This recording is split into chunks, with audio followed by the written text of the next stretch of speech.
Ang programang ito ay rated SPG. Striktong patnubay at gabay ng magulang ang kailangan. Maaaring may masiselang tema, lengguwahe, karahasan, sexual, horror o droga na hindi angkop sa mga bata. Magandang araw mga kaibigan at maligayang pagbabalik dito sa aking channel. Narito na po ang ating pinakamainit na updates mula nga dito sa AFJ's Batang Quiapo.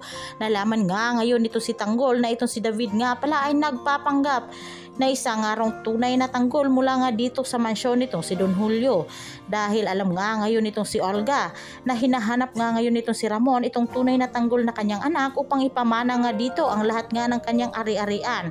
Ngunit hindi nga ngayon papayag itong si Olga na mapunta lamang sa isang tanggol ang kanyang ari-arian. Dapat lamang raw sa kanya nga ito lahat dahil matagal na nga pinapangarap nitong si Olga na magiging mayaman dahil itong si Olga pala ay laking Quiapo din at isang mahirap lang dahil nakilala nga siya ngayon nitong si Noy na meron nga siyang kausap na isang warden na nagkakaliwaan nga sila ng pera. Nakita nga ngayon nitong si Noy ang video nitong si Tanggol mula nga dito sa kamay nitong si Olga na hawak-hawak na cellphone, kaya sigurado nga siya na itong si Bing nga raw ang nag-utos mula nga dito sa mga pulis na pahirapan ang kanyang inaanak sa loob ng bilangguan.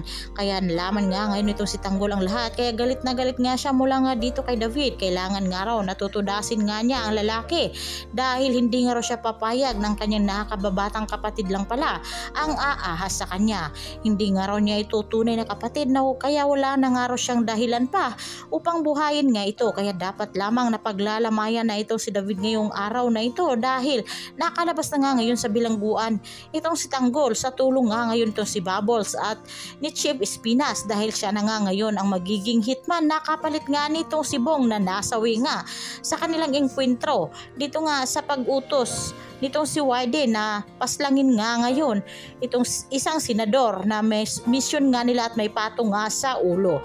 At yan ang ating pinakamainit at pakakaabangan mula nga dito sa AFJ's Batang Quiapo. Maraming salamat sa inyong panonood.